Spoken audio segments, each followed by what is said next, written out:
My name is Lawrence, but everyone around here knows me as Grandpa Larry. I'm 71 years old, and on a night when the world glowed with Christmas lights and families gathered around warm tables, my life took a turn so sharp it still echoes in my bones. You see, Christmas Eve wasn't supposed to be dramatic. It wasn't supposed to be loud. It wasn't supposed to be the night everything I thought I knew unraveled. But the moment I opened my door, before I could even take off my coat, my wife's voice exploded through the house. "Where have you been, you useless man?" She didn't know where I'd gone. She didn't know who I'd met. And she had no clue that the man standing in our doorway was not the same man who had left that afternoon. I watched her rage. I watched her pace. I watched her spit words she thought would break me. And all the while, I stayed silent. Not because I was weak, not because she was right, but because the truth I carried with me, the truth from the meeting I had just come from, would change everything she thought she controlled. She had no idea that on that snowy, silent evening, someone from my past stepped back into my life with information powerful enough to crack open every lie, every secret, every hidden motive inside these walls. Before I tell you what happened next, before I reveal who I met and why that meeting would shake my entire household, I want to hear from you. Tell me in the comments, where are you watching this from? Your messages remind me that even when the people closest to us turn cold, we're not alone. And if this is your first time hearing one of my stories, do me a favor. Hit that like button, subscribe, and ring the bell. You're not just supporting a channel, you're joining a community that believes every betrayed soul deserves a voice. Now, sit with me for a moment, because what happened next on that Christmas Eve is something my wife never saw coming. The snow was falling heavy that evening, the kind that muffles sound and makes the world feel smaller, quieter. I stood on our front porch for just a moment before going inside, letting the cold air fill my lungs. My hands were shaking, not from the temperature, but from what I'd just learned. Inside that house, Christmas lights blinked red and green through the windows. Wreaths hung on the door. The scent of roasted ham drifted out when the wind shifted. From the outside, we looked like every other family on Maple Street preparing for a perfect holiday. But perfection, I've learned, is just a mask people wear when they don't want you to see what's rotting underneath. I turned the doorknob, and that's when Sabrina's voice hit me like a slap. "Where have you been, you useless man?" She was standing in the foyer, hands on her hips, her face twisted into that expression I'd grown far too familiar with over the past 5 years. Contempt. That's what it was. Pure, undiluted contempt. I started. "Don't," she cut me off, her voice rising. "Don't you dare make excuses. I told you we had people coming at 7. It's 6:30, and you're just now walking through that door? What were you doing, Lawrence? Sitting in some diner feeling sorry for yourself?" I slowly took off my coat. My fingers fumbled with the buttons. Inside my jacket pocket, folded neatly, was a manila envelope. The weight of it felt heavier than it should have. "I had an errand," I said quietly. "An errand?" She laughed, sharp and bitter. "You don't have errands, Lawrence. You don't have a job. You don't have responsibilities. You barely have a purpose anymore. So what errand could possibly take you away for 3 hours on Christmas Eve?" I hung my coat on the rack. Sabrina was still talking, her words blending into the hum of anger I'd grown numb to. But this time, I wasn't listening the way I used to. This time, every word she said was being cataloged, stored, remembered. Because tonight, I knew something she didn't. She kept going. "Holly's going to be here any minute with Cole and the kids. Jenna and Nathan are already on their way. And you? You look like you've been wandering around in the cold like some lost dog." Mrs. Patterson's curtains moved across the street. She'd heard. I saw her shadow pull back from the window. Sabrina didn't care. She never cared who heard when she decided to tear me down. 38 years. 38 years I'd been married to this woman. And somewhere along the way, maybe it was gradual, maybe it happened all at once and I just didn't notice, She stopped seeing me as her husband and started seeing me as, what? A burden? An inconvenience? A useless man. I walked past her toward the kitchen. She followed, still talking. You know what your problem is, Lawrence? You gave up. You retired and just deflated, like a balloon with all the air let out. You used to be someone. You used to build things, lead people, make decisions. Now you're just here, taking up space. I poured myself a glass of water from the sink. My hands were steadier now. I looked out the kitchen window at the snow falling in the backyard, covering everything in white. Clean, pure, deceptive. I met someone today, I said, my voice so quiet she almost didn't hear it. What? I turned to face her. I said, I met someone today. Her eyes narrowed. Who? Someone from a long time ago, I replied. Someone I never thought I'd see again. Sabrina crossed her arms. And? What does that have to do with anything? I took a sip of water, letting the silence hang between us for just a moment longer than was comfortable. Everything, I said. She stared at me, confused, irritated, maybe even a little unnerved, though she'd never admit it. The doorbell rang. That's Holly, Sabrina said, her tone shifting instantly from venom to sugar. Go answer it. And for God's sake, Lawrence, smile. Try to look like you're not a complete disappointment for one night. I walked to the door. But as I reached for the handle, I glanced back at her. Just once. She had no idea. No idea at all. Let me take you back. Not to yesterday, not to last week, but back 43 years, when I was a different man entirely. I was 28 years old, working 70-hour weeks building a construction company from nothing. I had dirt under my nails, ambition in my chest, and a hunger to prove that a kid from a nowhere town could make something of himself. That's when I met Sabrina. She was a secretary at Henderson & Cole law firm, the first real client I landed. She had this way of looking at you that made you feel like you were the only person in the room. Dark hair, sharp eyes, a smile that could disarm you in a second. We got married a year later. Holly came 2 years after that. And for a long time, I thought I'd done it. I thought I'd built the life I was supposed to have. The business grew. The money came in. We bought the house on Maple Street. Sabrina quit her job to raise Holly. Everything looked right from the outside. But somewhere between the late nights at job sites and the years blurring together, I stopped being Carter to her. I became a function, a provider, a name on a bank account. Still, I didn't see it. Or maybe I didn't want to see it. Then came the heart attack. I was 66. Mild, the doctors said. But it shook me. Made me realize I'd spent 4 decades working myself into the ground, and for what? I'd missed Holly's school plays, missed anniversaries, missed quiet mornings and slow evenings because I was always chasing the next contract, the next deal. So I sold the business. Retired early, thought Sabrina would be happy, thought we'd finally have time together.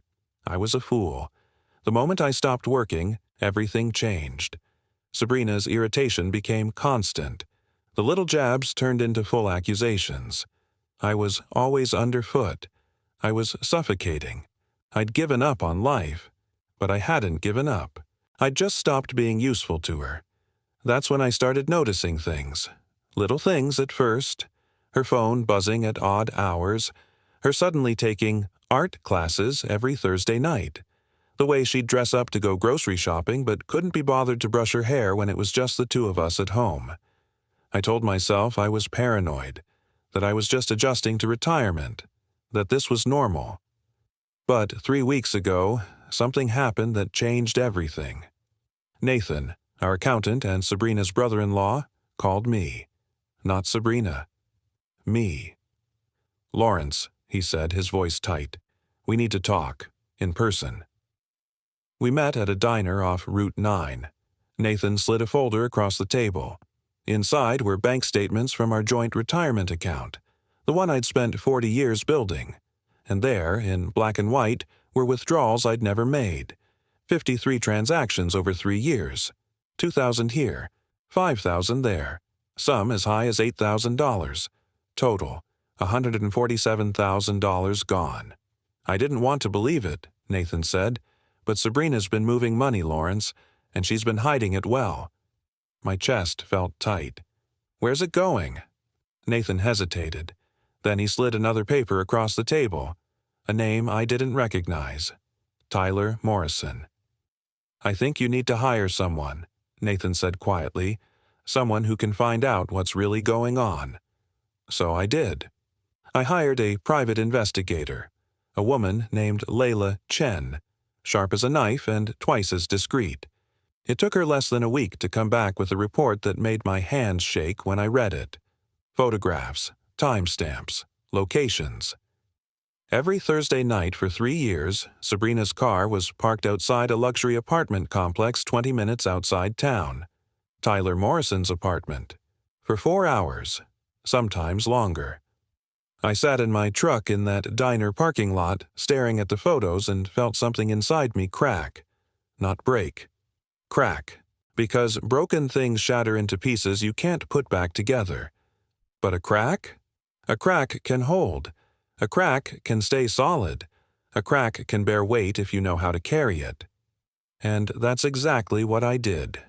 I carried it in silence. I carried it through Sabrina's insults. I carried it all the way to Christmas Eve. And the meeting I had earlier today, the one that made my hands shake on the porch, that was the moment everything I'd been carrying was about to be set down. Comment below if you think I should have confronted Sabrina immediately, or if staying quiet was the smarter move. And subscribe, because the next chapter is going to blow your mind. Trust me, you want to know how a man ends up standing in his own home, being screamed at by the woman he built a life with? Let me take you back to when things were different. 43 years ago, I was 28 years old. I had nothing but a beat-up truck, a toolbox, and a dream that probably looked foolish to everyone around me. I wanted to build things. Not just houses, a legacy. Something that would prove a kid from nowhere could become somebody. I was working on a small renovation project downtown when I first saw her. Sabrina. She was walking out of a coffee shop, wearing a navy blue dress that moved like water when she walked. Dark hair pulled back. Confident. The kind of woman who looked like she knew exactly where she was going in life. I dropped a hammer on my foot just from staring. She laughed, actually stopped and laughed at me standing there like an idiot. "You all right?" she asked, her eyes dancing with amusement. "Yeah," I managed. "Just distracted." "By what?" I should have played it cool, should have said something smooth, but I've never been good at pretending. "By you," I said. That's how it started. Simple, honest, real. We dated for a year. She worked as a secretary at a law firm. I was building my construction business from the ground up, taking any job I could get. We'd meet for lunch when I was covered in sawdust. She never seemed to mind. "You're going to be something someday, Lawrence," she'd tell me. "I can feel it."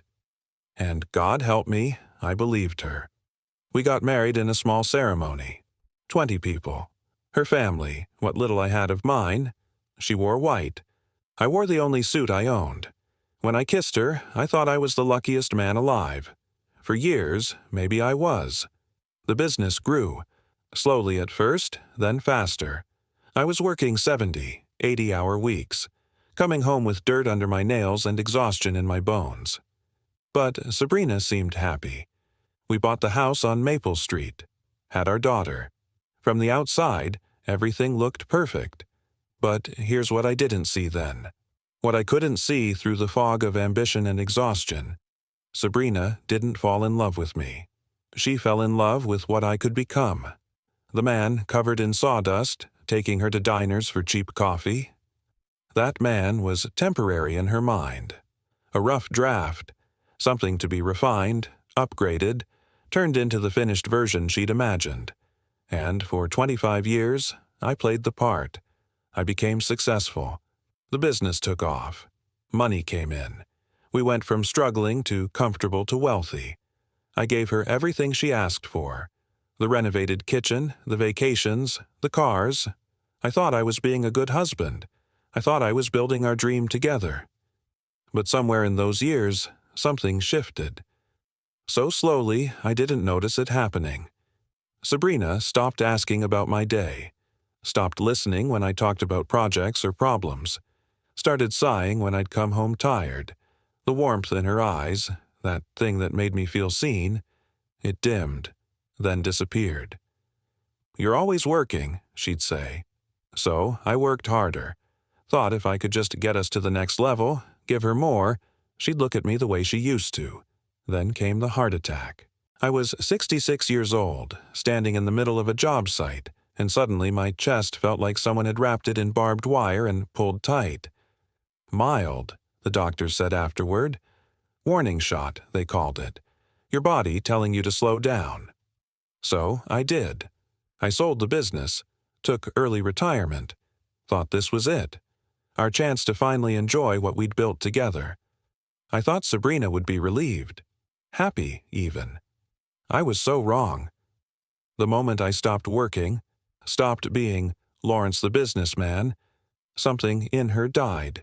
Or maybe it was already dead, and I just finally had time to notice. The criticism started almost immediately.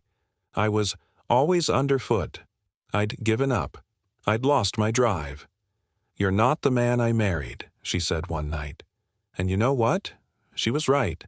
I wasn't the 28-year-old hustler anymore. I wasn't the workaholic building an empire. I was just Lawrence, a 71-year-old man who'd spent his whole life working himself to the bone and now wanted to rest. But rest, apparently, made me useless to her. That's when I started to see it. Really see it. The way she'd light up when her phone buzzed. The art classes every Thursday. The distance that had nothing to do with physical space. I didn't know about Tyler Morrison yet. Didn't know about the money disappearing from our accounts. But I knew this. The woman screaming at me in our foyer on Christmas Eve wasn't the woman I married. Or maybe she was, and I'd just been too blind to see who she really was all along. Earlier that day, before the screaming, before the snow, before everything unraveled, I sat in a small office above a pharmacy on the east side of town. The sign on the door read, "Chen Investigations." I'd been there once before, 3 weeks ago, when I first hired Layla Chen. She was in her 40s, sharp-eyed, with a way of listening that made you feel like every word mattered. She didn't judge, didn't offer false comfort, just did her job. Today, she'd called me in for what she called final findings. My stomach had been twisted in knots all morning. "Lawrence," she said, sliding a thick manila envelope across her desk, "before I show you this, I need to ask, are you sure you want to know?" I almost laughed. "I hired you to find out." "I know, but there's knowing something's wrong, and then there's knowing the details. Details have weight. Once you see them, you can't unsee them." I looked at that envelope like it was a bomb. "Show me," I said. She opened it slowly. Inside were photographs, bank statements, phone records, a timeline that had been meticulously documented over the past 3 weeks. The first photo was Sabrina's car parked outside a luxury apartment complex. Timestamp, Thursday, 7:47 p.m. "This is the building where Tyler Morrison lives," Layla said. "She's been going there every Thursday for the past 3 years." 3 years. I felt something cold settle in my chest. The next set of documents were bank records. Our joint retirement account, the one I'd built over 40 years of backbreaking work. 53 transactions. Each one a withdrawal I'd never authorized. Some for $2,000, some for $5, some for $8. Total, $147,000 gone. Where did it go? My voice didn't sound like my own. Layla flipped to another page. Gifts, mostly.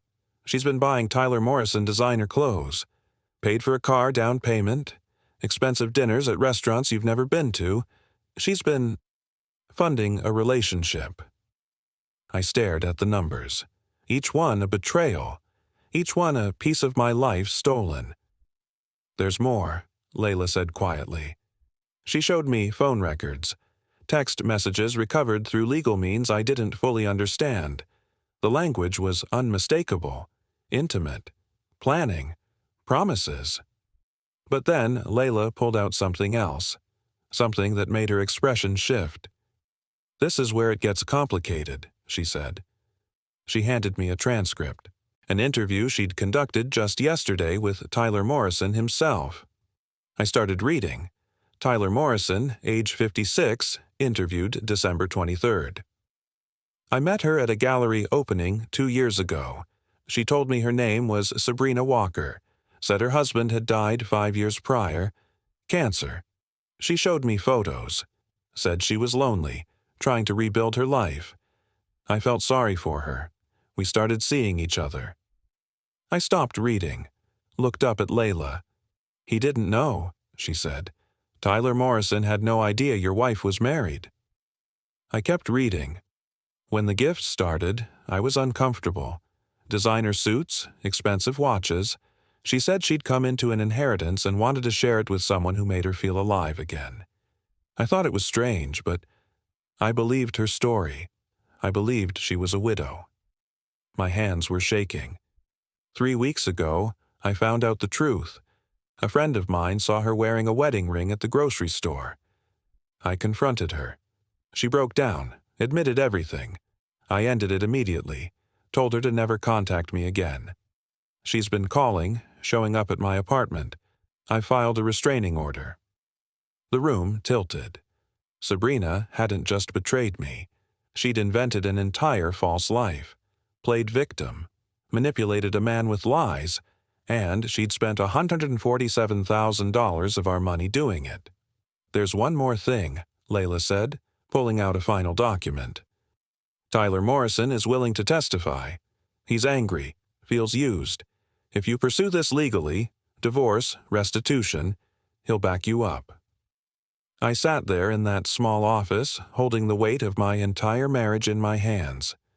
43 years. And it was all built on a foundation I'd been too busy to examine. "What do you want to do, Lawrence?" Layla asked. I looked at her, then at the envelope. "I want to go home," I said.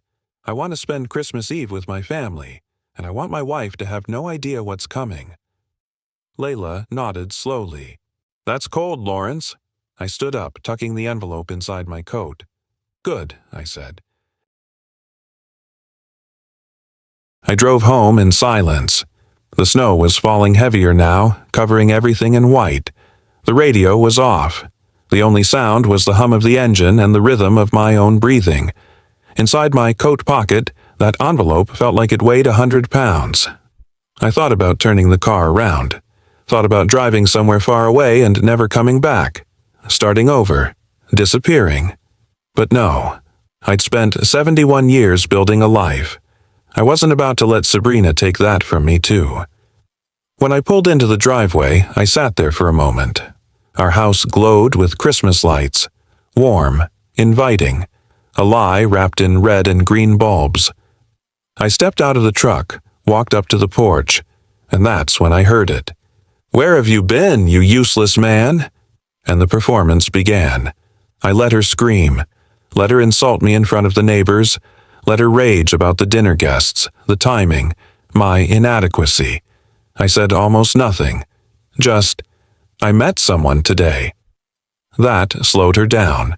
Just for a second. "Who?" she demanded. "Someone from a long time ago," I said. "Someone I never thought I'd see again." Her face twisted with irritation. "What does that have to do with anything?" "Everything." The doorbell rang before she could push further. Our daughter and her family arrived. Then Sabrina's sister and brother-in-law. Neighbors. Friends from her book club. 20 people filling our home with laughter and warmth that felt like a mask over rot. And Sabrina? She transformed. Suddenly, she was the gracious hostess. Smiling. Touching my arm for show. Playing the role of loving wife so convincingly, I almost forgot what I knew. Almost. I played my part too. The quiet husband. The one who refilled drinks and stayed in corners. But tonight, I was watching. I watched her check her phone obsessively. Watched her step into the kitchen to read messages, her face falling when she saw whatever was on the screen. Tyler Morrison's restraining order, I thought. He's not answering anymore. I watched our daughter watching her mother with something like concern in her eyes. I watched Sabrina's sister refuse to meet my gaze. She knows, I realized. She's known all along. At one point, someone asked Sabrina about her art classes. "Oh, they're wonderful," Sabrina said, her smile bright and hollow. "So fulfilling. Lawrence is always too tired to do anything cultural with me anymore." Art classes. Every Thursday for 3 years. I sipped my drink and said nothing. Cole, my son-in-law, found me by the fireplace. "Lawrence, you doing okay? You seem different tonight." I looked at him. Good man, honest, the kind of person who still believed in decency. "Just tired," I said. "Big day tomorrow." He didn't know how big. Dinner was tense in ways only I seemed to notice.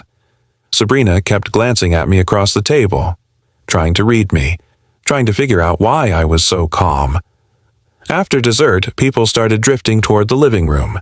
That's when I made my move. "Before everyone leaves," I said, my voice cutting through the chatter, "I have something I'd like to share. A Christmas gift. For Sabrina. For everyone, really." The room quieted. Sabrina's smile froze on her face. "Lawrence, what are you—" "It's a surprise," I said calmly. "I think everyone should see it." I walked to my coat, pulled out the envelope, and set it on the coffee table. Our daughter looked between us, confused. "Dad, what's going on?" "Sabrina," I said, looking directly at my wife, "why don't you open it?" Her face had gone pale. "Lawrence, this isn't the time." "Open it," I repeated. Quieter now, firmer. 20 pairs of eyes were on us. Sabrina reached for the envelope with shaking hands. She opened it slowly, pulled out the first document. Bank statements. Her face went white. What is this?" Her voice cracked. "That," I said, "is 3 years of withdrawals from our retirement account. $147,000. Money you stole to fund a relationship with a man named Tyler Morrison." The room erupted. The silence that followed was deafening. 20 people frozen in place. Drinks halfway to mouths. Conversations cut off mid-sentence. Even the Christmas music seemed to fade into nothing. Sabrina stood there, bank statements trembling in her hands, her face drained of all color. "Lawrence," she whispered, "this isn't— you don't understand." "I don't understand." My voice was calm. Too calm. "Then help me understand, Sabrina. Help everyone here understand how $147,000 disappeared from our retirement account, the account I spent 40 years building." Our daughter stood up. "Mom? What is he talking about?" Sabrina's eyes darted around the room, looking for escape, finding none. "This is private, Lawrence. We should discuss this." "Private?" I reached into the envelope and pulled out the photographs. Sabrina's car, the apartment building, timestamps going back 3 years. "Was it private when you spent every Thursday night at Tyler Morrison's apartment?" Gasps rippled through the room. Sabrina's sister, Jenna, made a small sound, almost like a whimper. I looked at her. "You knew, didn't you, Jenna?" Jenna's face crumbled. "Sabrina, you said you were going to tell him.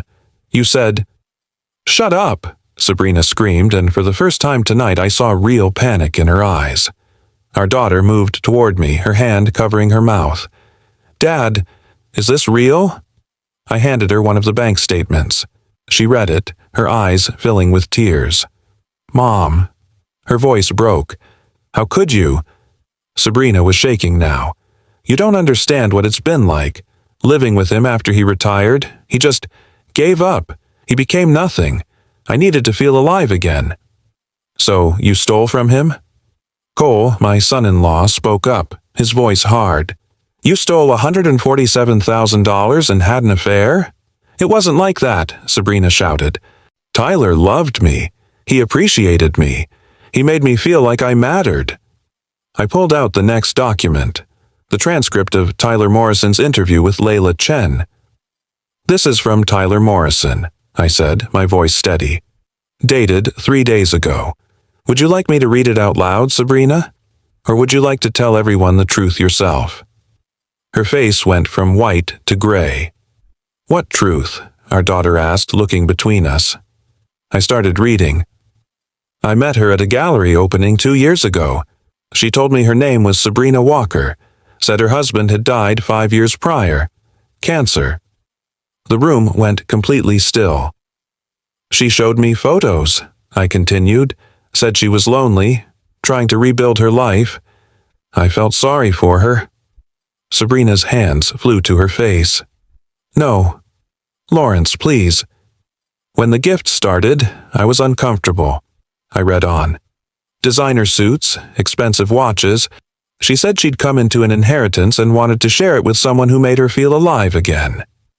Someone in the room gasped. 3 weeks ago, I found out the truth. A friend saw her wearing a wedding ring at the grocery store. I confronted her. She broke down, admitted everything. I ended it immediately, told her to never contact me again. I looked up at Sabrina. She was crying now, but they weren't tears of remorse. They were tears of being caught. "He filed a restraining order against you," I said quietly. "Did you know that?"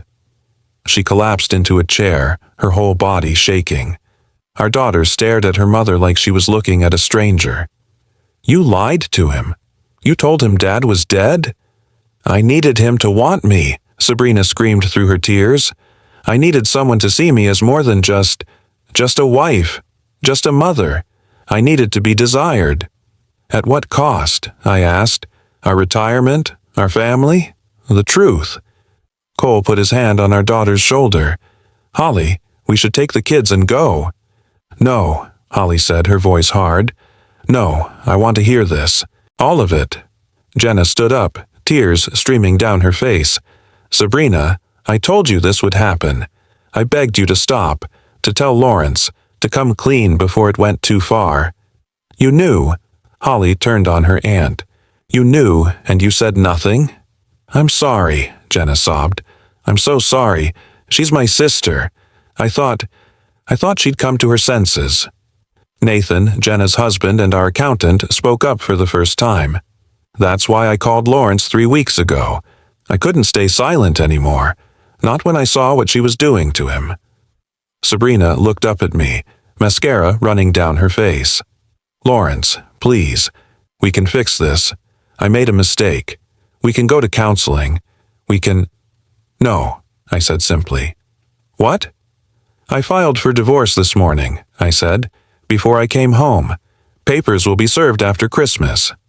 The room erupted again. "You can't." Sabrina stood, desperation making her voice shrill. "This house is ours. Our life is—" "The house is in my name," I said. "Purchased before we married. You have 30 days to vacate." She stared at me like I'd struck her. "You useless man," she whispered. "You're nothing without me."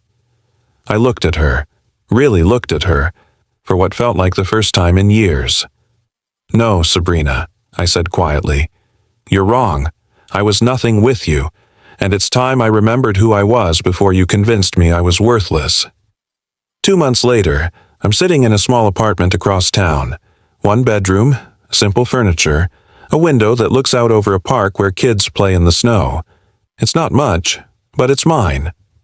Holly visits every Sunday with the grandkids. We have breakfast together.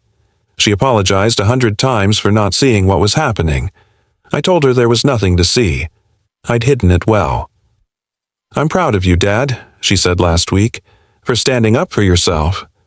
Sabrina moved in with Jenna. That relationship lasted 3 weeks before Jenna asked her to leave. Last I heard, she's renting a studio apartment downtown, working part-time at a department store. The divorce settlement gave her almost nothing. When you steal from marital assets to fund an affair, judges tend to notice. Tyler Morrison sent me a letter. An apology for being part of Sabrina's deception, even unknowingly. I wrote back. "We met for coffee once. Good man. He's healing, same as me. The church ladies bring me casseroles sometimes. Mrs. Patterson from across the street stops by to check on me. Turns out half the neighborhood knew something was wrong but didn't know how to help. "You always looked so sad, Lawrence," Mrs. Patterson told me, "like a man carrying a weight too heavy to name." She was right, but I'm not carrying it anymore. People ask me if I regret the way I handled things, if I should have confronted Sabrina privately instead of in front of everyone. The answer is no, because Sabrina spent years humiliating me, quietly, privately, making me feel small in 1,000 tiny ways no one else could see. She needed to understand what that felt like. I'm 71 years old. I don't have time for games. Don't have energy for revenge that feels good in the moment but leaves you empty after. What I did wasn't revenge. It was truth. And truth, I've learned, is the most powerful weapon a quiet man can wield. Christmas came and went. I spent it with Holly and her family. We started new traditions. No screaming, no tension, just love. Sometimes late at night I think about those 43 years. Wonder when exactly things went wrong. Wonder if I could have saved it. But then I remember Sabrina's face when she screamed at me on Christmas Eve. "Where have you been, you useless man?" And I realize I've been exactly where I needed to be. Finding my worth, reclaiming my dignity, learning that being quiet doesn't mean being weak. The envelope I carried that night didn't just contain evidence of betrayal. It contained my freedom. So to anyone watching this who feels invisible in their own life, who's been told they're not enough, who's been made to feel small by someone who promised to love them, you are not useless. You are not nothing.